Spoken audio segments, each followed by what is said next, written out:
and thank you for hearing this bill. For as long as I've been a member of this committee, I've heard complaints about the quality and information provided by DEED regarding grants. Whether it's a competitive grant or a legislative directed grant, it seems like the legislature is not getting the information that we really need to be a real effective check and balance on the executive branch or to make informed decisions on directed grants. So why is this important?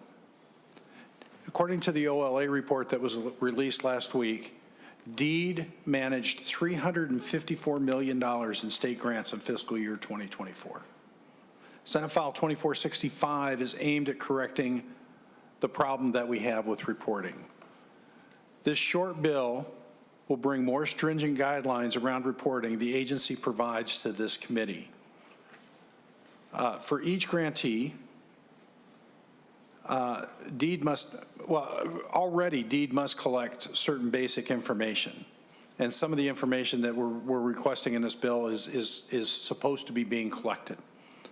But I think it's important to recognize that we're looking for the purpose of the grant, both the broad goals as well as the measurable objectives, current and past amounts awarded, other public monies that a grantee has received, the number of people it served and the number of people that have completed the program, if applicable, the number of those that are earning a living wage. Mr. Chair, we talk often about the fact that we don't want to just get people jobs, we want to put them in sustainable careers.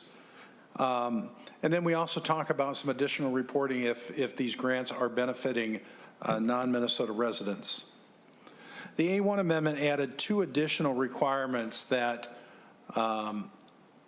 for lack of a better term, were inspired by the legislative auditor's report, as we talked about earlier. It makes a grantee agree to the reporting terms before they receive a grant, and that they may be required to pay back a grant and be ineligible for future grants until the discrepancy is settled if they break the contract. In a report released by the legislative auditor last week, a few comments stood out to me. Mr. Chair, and those comments start on page 33, Grant Oversight, in the report that was handed out by Mr. Melton last week. DEED only collected half of the required progress reports according to the schedules in the grant contracts. And let me just say, Mr. Chair, this is only for 2 programs. This is for the broadband grants as well as adult career pathways. And that in those 2 programs, DEED paid at least $5 million in additional grants to those who had past due reports. So, Mr. Chair, if we just take those 2 programs and say we paid out over $5 million to people who already had past due reporting requirements and had already broken their contract with DEED, then if we were to roll that out to say all the grants, all 354 million grants that DEED is managing, we would expect that number to be much, much higher. And let me just say, I don't think this is all DEED's fault.